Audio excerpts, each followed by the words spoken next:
Okay, so we're in the Pike and Roman battle part 2. There was some comments online and a few people have messaged and they want to see the end of this battle. So for those that want to stick through the end, I'm going to play out the rest of the battle. Could be very interesting to see what happens next. So we'll play it out and then you can watch this part of the video if you really want to see whether the Romans or the Macedonians win this fight. Okay, so when we left off, it was the Romans' turn. We had a breakthrough. The Knight General was broken through here. We've got pushing and shoving along the main line. So we're going to roll for the Romans' command points, and they have 5, which means they can do lots of things. Now the next move might be a little bit interesting. Maybe make this battle a little shorter. Knight Generals. Knight Generals are very powerful units. Because of the pursuit, though, this Knight General has put himself in a very difficult position. And you'll notice I have a Jav-Cav General right here. So the first move the Romans are going to make, I think, is to put the Jav-Cav General in combat with the Knight General. It's the best shot they're going to have at this Knight General, I think, in a lot of ways, because the Knight General is double overlapped. He has elite foot on either flank. Now Jav-Cav General to the front. Jav-Cav normally not very good against mounted. They're +2. The General makes it a +3. Knight versus mounted normally be a +4. +1 for the General. But he's double overlap. So now we have a +3, +3. That's going to be interesting because Jav-Cav shatter Knights. So the Jav-Cav General has a chance to get a kill here. But the Romans have got 4 more pips to spend, 4 more command points. So let's take a look at what their options are. They do have an elite foot that's in a little bit of trouble here, so that could be a bit of a problem, and they'll have to figure out a way around that. I think at this point, because there seems to be a standoff on this flank, they're going to move this skirmisher over here to try and get closer to the flank and possibly support the light foot on the end against those raiders. I mentioned before, we'd like to get some action going in the woods to free up this other flank. So I think that this skirmisher is probably going to run over here and try to help as well. So what we'll do is we'll move these up a little bit because we've got an advantage here. We might get some action. So the rabble and the lightfoot will engage while they have the overlap. And we'll use that opening to bring the other skirmisher over to here. So he's going to come over and try to go around the other flank. Heavy foot don't really want to be faced off, but that was 1, 2, 3, 4, 5. So we really can't do much with heavy foot. We've used all of our command pips, so the Romans are ready to fight.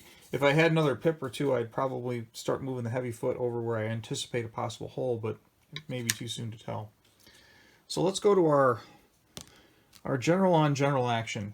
We have a +3, as I mentioned, because of the overlap for the knight, and a +3 because this general would normally be a 2. Jav-Cav goes up to 3 for the general. So let's see what happens. We'll roll this one first. And as often seems to happen in these high pressure situations, they tied. So that's a lock. Nothing's going to happen there. So now the Romans have to decide where to go next. So I think what we'll do is we'll go ahead and finish this side of the battlefield. We have a light foot of 3 versus foot. There's no penalty for open order in the woods. We have a light foot of 3, but they are overlapped by the elite foot, so they're going to go down to a 2. So that's a 3-2 there.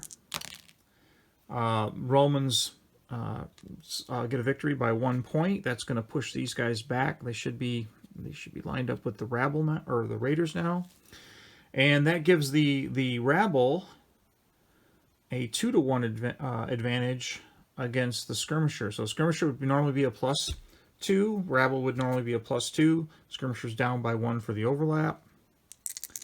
So we'll roll that one out. Uh-oh. And that's when things start to die. So the rabble is going to kill the skirmisher. And the skirmisher is going to be doubled.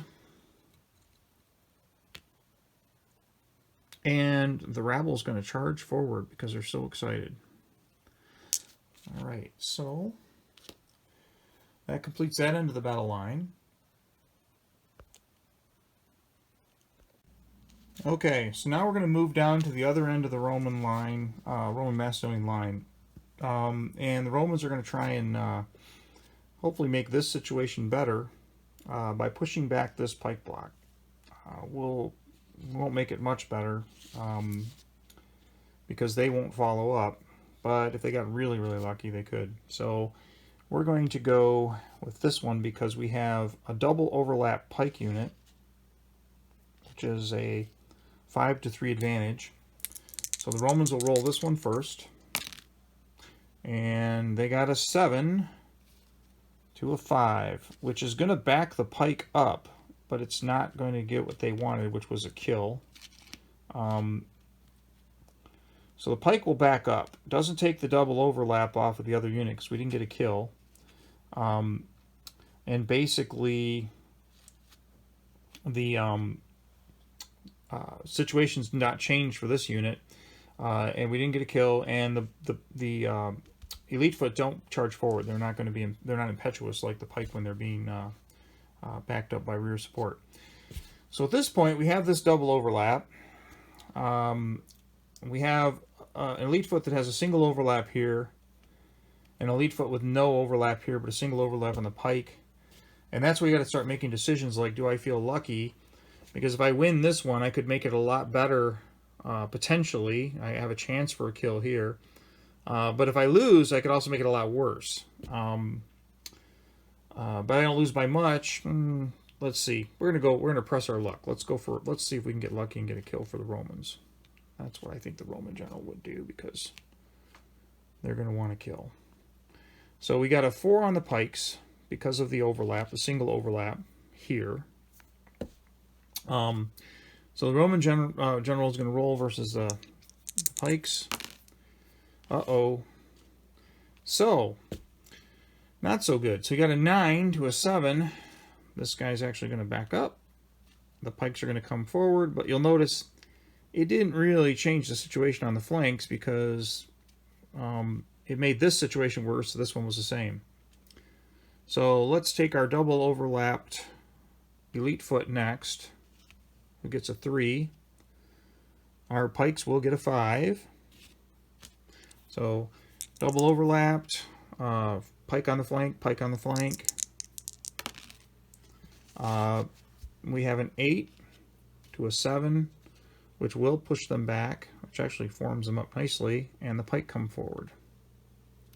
So the pike are always going to charge forward when they're getting that rear support. The elite foot do not. That's another advantage of the elite foot, is that they're a little bit more controlled.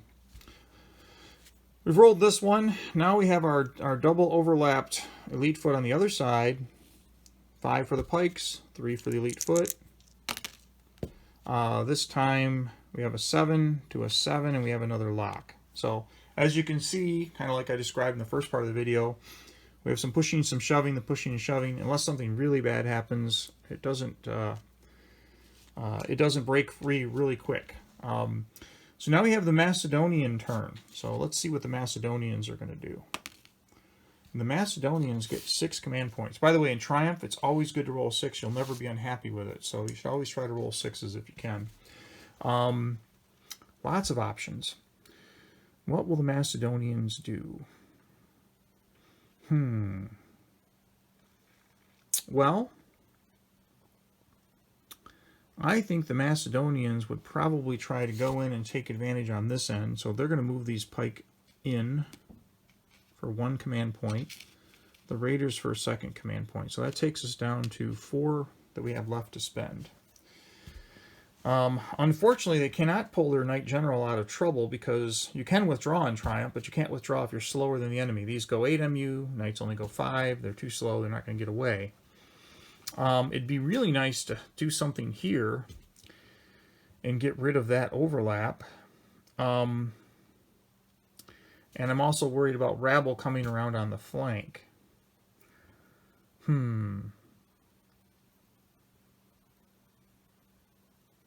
Well, so one option might be these light foot can move up to 2 MU. So the Lightfoot are going to kind of scooch over, not going more than 2 MU, because they were in zone of control of the Lightfoot in front of them. And in scooching over, they're making some space. They can't quite get all the way into contact, and they can't go into contact or combat contact with the rabble, but they can at least oppose the rabble from coming around the flank. Okay, so that was 1 more pip. So now I have 3 left, and I think at this point what I would do is actually bring, I can't get the Pike over fast enough, but I think I would bring the Raiders over to line up with the Lightfoot. And then I would bring my Pike in, and the Pike can definitely, they're not in anybody's zone of control, they can make that 3 MU travel to get into a position to support the rest of the line. So they're only going to be a 3 versus these guys 5, but I need something to plug the hole, and I'm running out of troops. So this is one of the disadvantages with the double-ranked Pike is I don't have that much left in reserve on the Macedonian side. So let's see. Where do we start? Well, I think the obvious choice for the Macedonians is, you see this double overranked or double overlapped elite foot Roman. They need to get these guys off of the Knight General's flank if they possibly can. It will help them out a lot. So we're going to start there. So we have a 5-3 advantage. The elite foot are double overlap. The Pike are 5. They did not do quite as good as I'd like, but their 7 to his 6 will push him back. It does accomplish the goal of getting them off the flank of the general. So because the Pike charged forward, they do cover this flank, which is good. So since we have this battle disconnected from the rest, we'll do it next, even though it's for all the marbles. Now, the Knight General. Normally, the Knights are going to be a 4 versus mounted. So the Knight General is going to make him a 5, but he's only going to be a 4 because he still has 1 overlap. So he's a 4. Once again, we mentioned Javcav, normally a 2 versus mounted, but he's going to go to a 3 because his general, he's not overlapped because he's got support. So we have a 3 to 4, but remember that Javcav can shatter the knight, but it's not going to this time. So we have a 10 to a 7. So, good news for the Macedonians. They're going to back up the Roman general. Bad news for the Macedonians. The Roman general will go right back into combat. So the Roman general will charge, or the Macedonian general will charge directly forward because he's impetuous, and he's going to continue the fight because he's winning. He's so excited. All right, so we haven't done this combat. We haven't done this one, or this one. I think we're going to move down to our lovely Raiders and see if the Raiders can actually do something. That's why we put them on the flank. The Raiders are 4. The Lightfoot are 3. Okay, so what can the Raiders do on the end? Oh, the Raiders have a 10 to a 5. They've doubled the Lightfoot. So they killed the Lightfoot. And they will charge forward because they were victorious. So they doubled, they come forward. Now, that's really good for the Pike on the end. So that creates a bit of an overlap there. I think we'll go with that next. We have a 5 for the Pike. We have a 4, so 5 minus 1 for the overlap for the elite foot Romans. Oh, and there we go. So we have 8 to 5. We're going to push them back, which is very good because now we're going to have a double overlap on the next one. If the Macedonians can roll this well in the next fight, they might actually do something here. So the next fight, we have a 5 for the Macedonians. We have a 3 for the elite foot because of the double overlap. And this is where the Macedonians have a real chance here. Oh, didn't quite make it. So they have a 7 to a 4. So they will back up. It does help the Macedonian Pike block next to him because now he will be 5 and he will be 5. And this will be the last combat in this round. And they locked. Okay, so as you can see, they managed somehow mathematically to put themselves completely back together. And now it is the Romans' turn. However, I will point out that the Macedonians are now actually winning the fight, sort of. They have killed 7 points of Romans, so we've lost a light foot and an elite foot, if you remember from our previous video. And we have a Macedonian kill. They've lost a pike and they've lost a skirmisher. Those are 6 points. So it's 7-6 right now. Remember, 16 points to finish the battle. Or if your elite, or if your Knight General charges completely off the board, I guess that would probably be time to pack it in as well. So let's see what the Romans get for points. 3. So they have 3 command points. 3 things that they can do. Things that make you go, Well, at this point, I think they might push their luck here because they could go 1 command point there. A second command point here would actually give them a good advantage here, and maybe something could happen here. So that's 2 command points. I don't like what's happened down here with the skirmisher and the raider. Raiders can actually kill skirmishers because they are open order foot, so they're dangerous. But I'm looking at the. Let's see. Do we have enough movement to get? No, not really. They'd have to slide over and around, but we can do this. And the reason for doing that being that it gives us that double overlap. We have a guy on this flank, we have a guy on this flank. So once again, the Macedonian Knight General has gotten himself into trouble. So let's start with that one because it's kind of for all the marbles. We have our +3 Cav General. And we now have our, would be a 5, but he's down to a 3 for the double overlap. And this is where the Macedonian General has to do well. And he did. Just well enough. So in this situation, we have an open order mounted that's going to push into a closed order foot. So what's going to happen is they're going to actually push back the closed order foot because they can't pass through them. And guess what? He's still coming forward. So he's going to try and take the Roman camp all by himself. Interesting situations with Knight Generals, always. Okay, well, this is disconnected from this side, so let's do the short side of the battle first. We have elite Romans with 5, and the pike with no rear support, a little thinner line, are only going to be a 3. So it's 5-3. We have an 8, and we have a 9, so they do push the pike back, which gives a slight advantage over here because now we have the Raiders. The Raiders are 4. Raiders don't mind going to the woods. Remember, they're open order foot, but they're 4. Lightfoot's a 3, but we have a double overlap situation for the Raiders. So these Raiders are going to go down to a 2, and the Lightfoot will be a 3. Uh-oh. We have a 6 and an 8. Or sorry, 3 and an 8. So we have a doubling. So these Lightfoot are taking revenge for their brothers on the other side. The Lightfoot double the Raiders. They charge forward.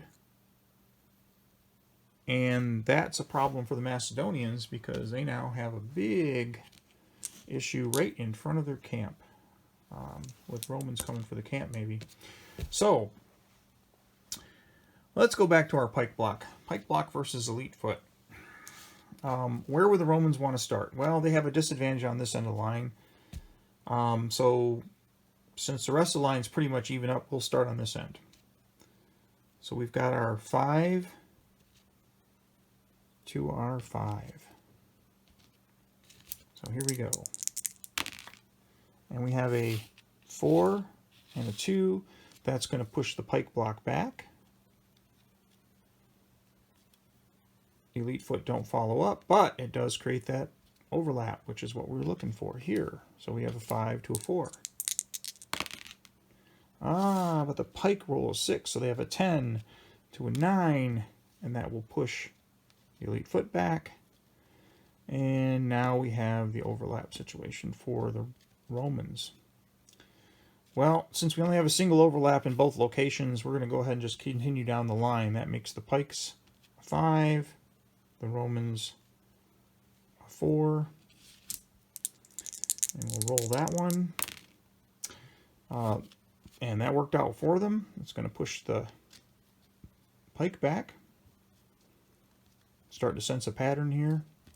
And now we have mutually overlapped situations, so our normal 5s would go to 4 for both of the opponents.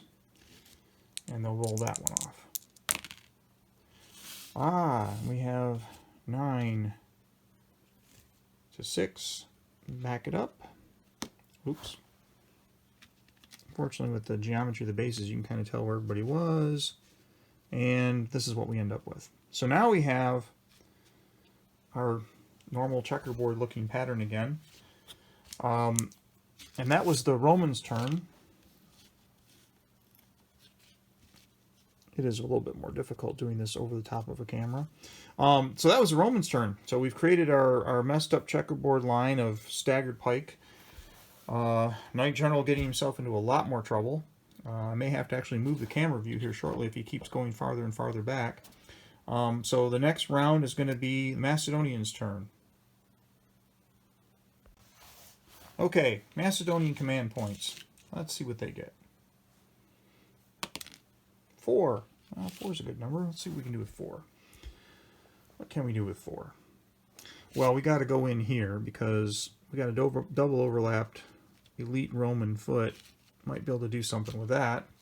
And we might as well bring this raider up and into overlap position because he might be able to do something here as well.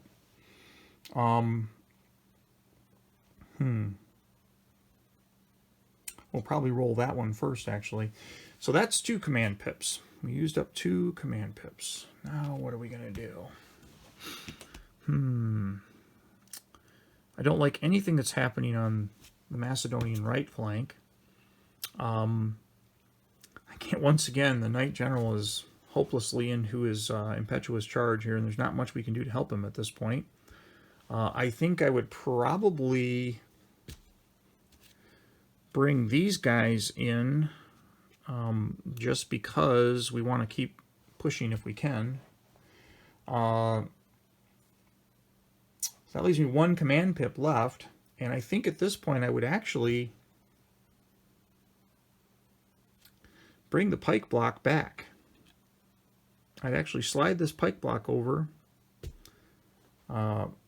slightly less than 2 MU to make that move because he is in zone of control. And the main reason for doing that is because everybody now is in zone of control. He can't go on to the flank. They can go into an overlap situation if he gets enough command pips. But I'm basically stalling over here on the Macedonian right. I'm stalling and trying to buy time. Everybody's tied up, but they're outnumbered and they're outgunned, and it's probably not going to end well. So if the Macedonians can't make something happen over here, it's not going to end well over by the camp in the forest. Okay, so where to start? Oh, I think we'll start with our generals again. So this time, he's not double overlap, so he goes to a 4. So he's only got 1 overlap, guy on his side. And the Jav-Cav general, not overlapped, he's got a 3.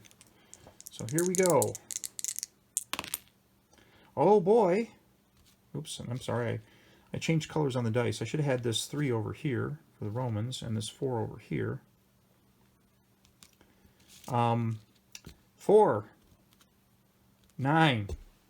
So the Macedonian general has doubled the Jav-Cav general. Doubling the Jav-Cav will kill him and charge him forward. So that's going to present a bit of a problem. So Jav-Cav general dead. So the Romans have now lost 2 4-point units and a 3-point unit. So that puts them in the running for first loser. But we'll see how the rest of this plays out. So where to go next? Well, we have double overlap pike here. That's not good. But we have a double overlapped elite foot here.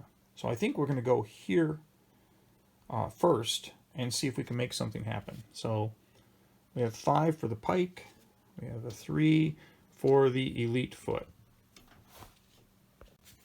All right, let's roll this one off. So here we go. we have 7 to 6. Now, the good news is that pushes them back, and that takes the overlap off both of his friends for the Pike, for the Macedonians. So they like that. We're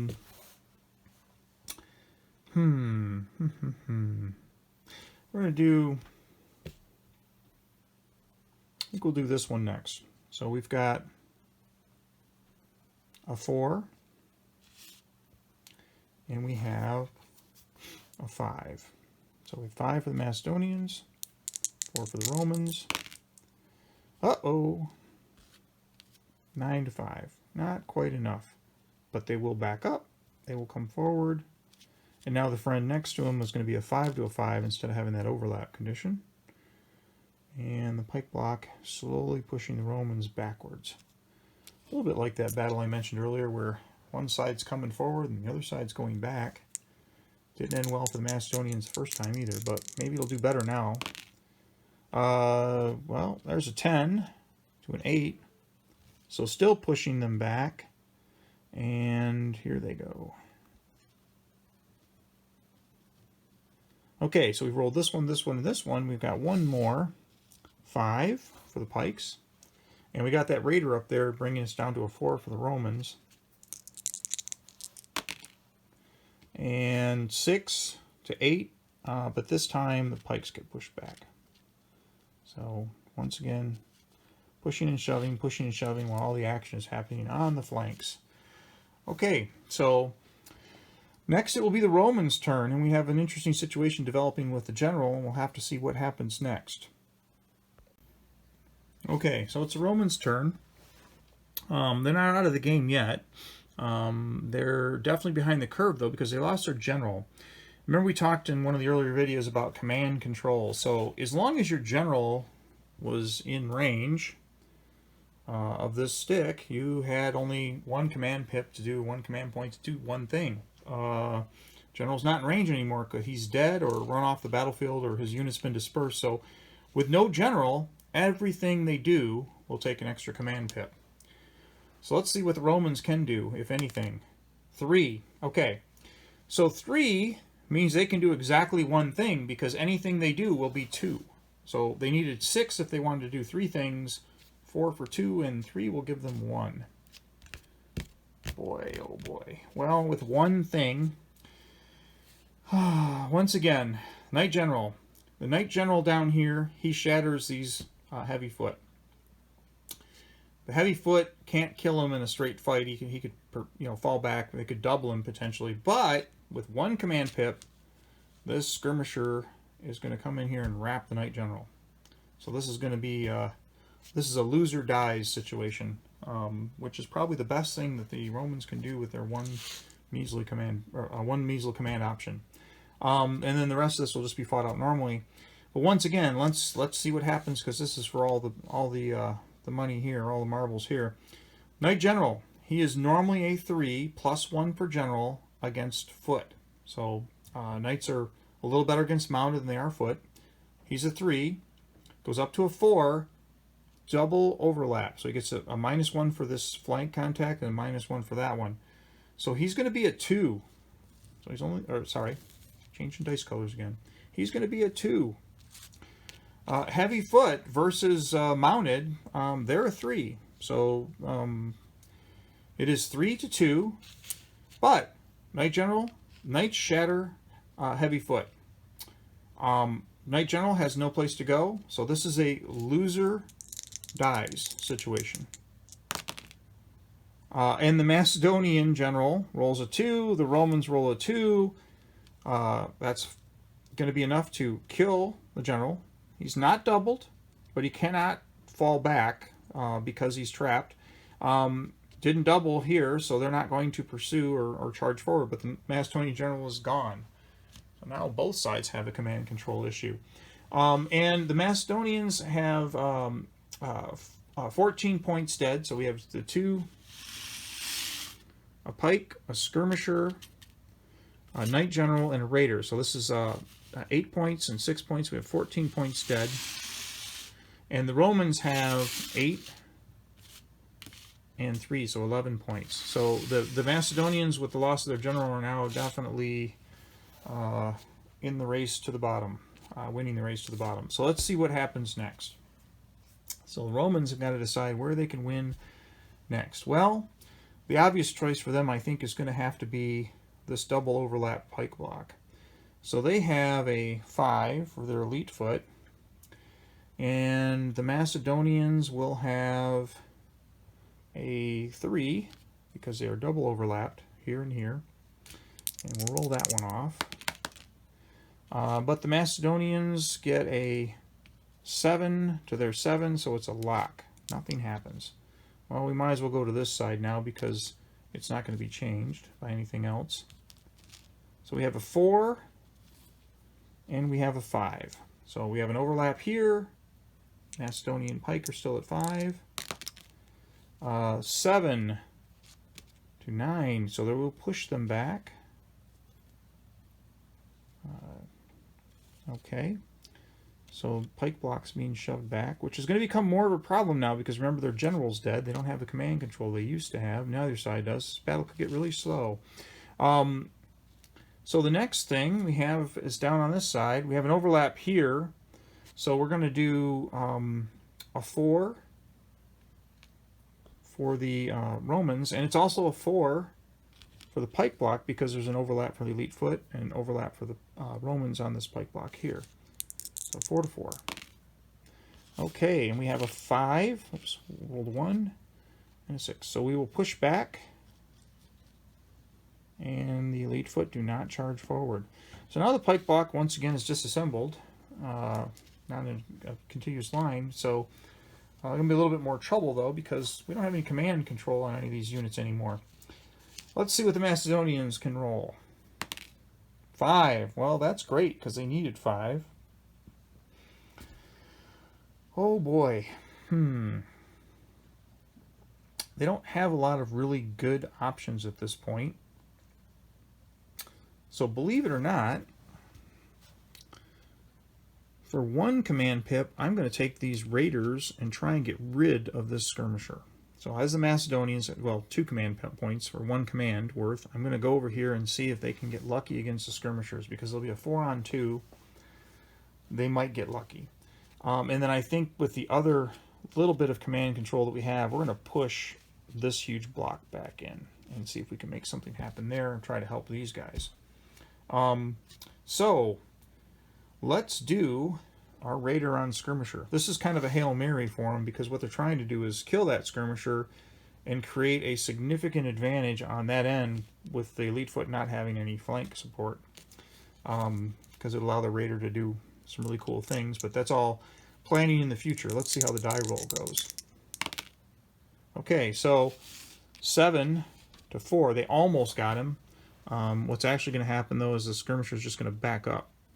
Raider didn't double, doesn't charge forward, but the plan was sound. If they had gotten 1 better die roll, they might have done something there.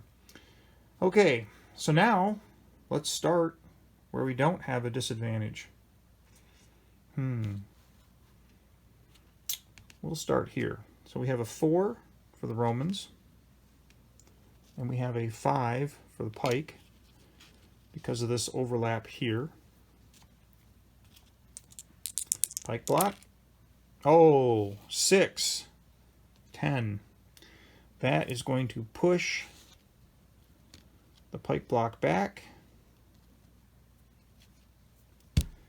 And things get really bad for this guy. Didn't help him out at all. So we've got the 5 for the elite foot. And we have a 3 for the pike block because they're double overlap now. And we have a 6 to a 5, which is going to be another push back. So we have a nice stagger in the line. And then on the end, we're going to have a 5 for the elite foot and a 4 for the pike block because they're single overlap. So we'll roll that last one. And we now have a 7 and a 9. So pike block will push back. And there we have it. All right, so next round. Romans' turn for command pips. 2, they can do exactly one thing. Well, that's not very exciting. Well, they don't have any significant advantages going on anywhere, except maybe if they can get up here where this pike is, they can do something. So what we're going to do, it's going to seem like kind of an unusual move, but it's going to be a non-combat move in that they're actually going to move up here onto the corner of that pike unit, because they can only do one thing with that one pip. Pushing back into this scrum isn't going to get anything. Attacking that raider, not very likely. They don't have enough pips to bring these guys up on the flank, and the skirmisher by himself, you would need a couple of pips so you could take advantage and run the skirmisher up and stop the retreat. So we're going to put him into position for something planning in the future. Roll the Macedonian command.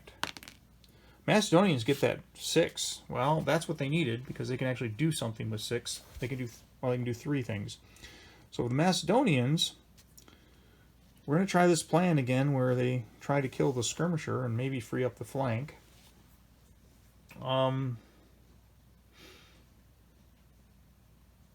They're going to use 1 command pip to do this withdrawal and try to stall what this guy was trying to do, which is get around the flank of the pike. It's still they're still not in very good position here. I don't think they're going to push the pike block in, but I think they're actually going to do this and form a unit there, so they have more command control. And once again, they're trying to oppose these Romans, because these are 3 individual groups here. So we're stalling for time here. We're trying to make an advantage here. So we've got a 4 for the Macedonian raiders, and then we have a 2 for the skirmisher. So let's see what happens. Well, they push them back again. So they'll go back their base step, and the raiders will not come forward. So they're pushing them back, but they aren't getting the kill. They really need to kill them, because as long as they're there, zone of controlling the raiders, the raiders aren't free to turn in on the elite foot. All right, so that's the combat. Romans 3. They can do one thing, and one thing only. Well, with their one thing, they can try for this double overlap here, and see if that gets them anything. If nothing else, it does put them all in a line. So we'll try that and see what we can get. So we've got a 5, and we've got a 3. Double overlap on the pikes. Did not work. So we have a 9 to an 8. So it just puts him right back where he was, except the pike come forward, and there will be a combat in the Macedonian turn and another double overlap, which could end up well for the Romans. Could not. We'll see. So now it is the Macedonians' turn again. Let's see what they can get. Command pips for the Macedonians. 1. The Macedonians can't do anything. They have no general, no command control. So we have 1 combat, which is going to be that 3 versus 5 again. And we'll roll it. Okay. 7, 8, puts them right back where they were. So as you can see, with no advantages and very little command control, it's going to be hard for this center pike block in order to fight with the elite foot to decide the battle. All right, back to the Romans' turn. Roman command pips. 2, which means they can do exactly one thing. Well, we've tried this, and we saw how that worked out. They just got pushed back. It might be a really good move, but we're going to try something a little bit crazier. Let's see if we can do this. Yeah, so our skirmisher has a 5 MU move, and he's going to go up here and attack the flank of the pike block. Now, he could, if he had the movement, he can go to here, but we attack like this. That means that he has a choice on combat to decide, in his combat bound, to attack the front unit or the rear unit. He's got his entire front covering their entire flank. It could be like this. Could even be like that. But the main reason for doing what he's doing is, if you notice the gap here, and also because he's got the rear support, if he beats this front unit, it will not be able to turn. So it would be destroyed. So this is a chance for the Romans to win the battle. Now, Pike, plus 3 normally, when they don't get rear support, they don't get rear support to the flank, they wouldn't get rear support against a skirmisher. So they'd start at a 3, hitting the flank, they're going to go to a 2, which is why the skirmisher was willing to try this, because the skirmisher is also a 2. So it's 2 to 2, but if the pike lose, they're dead. And the pike lost the fight. So this pike unit would be forced to turn, and this front corner would have to replace this front corner. It cannot. No place to deploy. This pike unit is destroyed. That means we have lost enough points. So we have 10, 14, 17 points. So that was enough to finish off the Macedonian army, and that would end the battle. So 17 points, that's one more than you needed. You need 16, and the Romans have lost only 11. So I think, once again, although we had some fun and unusual things happen in this one, it really slows down when the generals got killed. I still think this is a great matchup. I think that you can replay the battles of history that were fought between the Republican Roman, early Republican Roman armies and these late Macedonian pike armies, and some other armies that would use the deep hoplite or deep phalanx type formation. And I think that you'll find these are really enjoyable battles. And I hope you enjoyed, sticking with the rest of the battle. And we'll do some more videos soon. And once again, my name's Rod Kane, and this game's called Triumph.